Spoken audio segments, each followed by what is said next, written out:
வணக்கங்க. நான் நந்தகுமார் ஐயா தோட்டத்துக்கு கொடுத்துருக்கேன் வளவாநல்லூரில். கொடுக்கறதுக்கு முன்னாடி இது பாலையாக தான் இருந்தது. கொடுத்ததுக்கப்புறம் நம்மளுடைய க்ரோ மேஜிக்கு பூஸ்டர் தான் ஃபஸ்ட் டைம் கொடுத்தோம். கொடுத்தம்போது காய் இல்லை, பாலை தான் வச்சுருந்தது. இப்போ இந்த கொலையில் எவ்வளோ இருக்குதுன்னு பார்த்தீங்கன்னா 38 இருக்குதுங்க. இந்த கொலையில் மட்டும்தான் எண்ணெய் முடிஞ்சதுங்க. இன்னும் பெரிய மரத்துலலாம் நிறையா இருக்குது, ஆனால் அது எண்ண முடியல. நாங்கள் சின்ன மரத்தில் மட்டும் எங்களால் எண்ண முடிஞ்சதுனால இதை எண்ணியிருக்கோங்க. இப்போ இவ்வளோ நேரம் நம்ம பார்த்தது சின்ன மரத்தை பார்த்தோங்க, எப்படி காப்பு இருக்குதுன்னு. இப்போ பெரிய மரத்தை பார்க்க போகிறோம். அதுக்கு முன்னாடி என் பேர் சொல்லலை. என் பேர் தேன்மொழிங்க.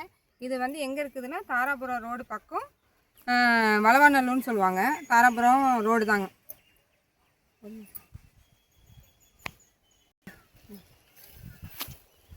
மரத்தெல்லாம் பாருங்கள், இது எப்படி காய்ச்சிருக்குதுன்னு பாருங்கள். இதை கொடுத்து 3 மாதம் தான் ஆகுதுங்க. நம்மளோட ப்ராடக்ட் தான் கொடுத்துருக்குங்க. அதை கொடுத்து நல்ல க்ரோத் இருக்குங்க. பாருங்கள் மரம்லாம் எப்படி இருக்குதுன்னு நீங்களே பாருங்கள்.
இப்போ மரத்தெல்லாம் பார்த்துட்டோம். நம்ம இந்தியா க்ரோ போட்டு எப்படி வந்திருக்குன்னு சொல்லி இந்த தோப்புக்காரவங்களை கேட்டு தெரிஞ்சுக்கலாம். ஓகேங்க. வணக்கங்க.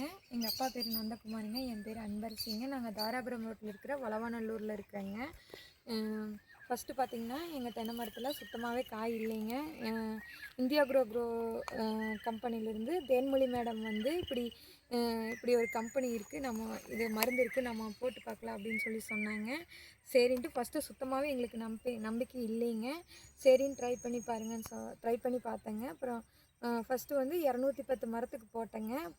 போட்டதுக்கப்புறம் ரிசல்ட் ஓரளவுக்கு நல்லா இருந்துச்சுங்க. அப்புறம் மறுபடியும் ஆலிஃப் மருந்து மறுபடியும் ஒரு லிக்விடு மாதிரி கொண்டு போட்டாங்கங்க. போடங்காட்டிக்கு இப்போ 3 மாதம் 15 நாள் ஆகுதுங்க. காய் நல்லா இருக்குங்க.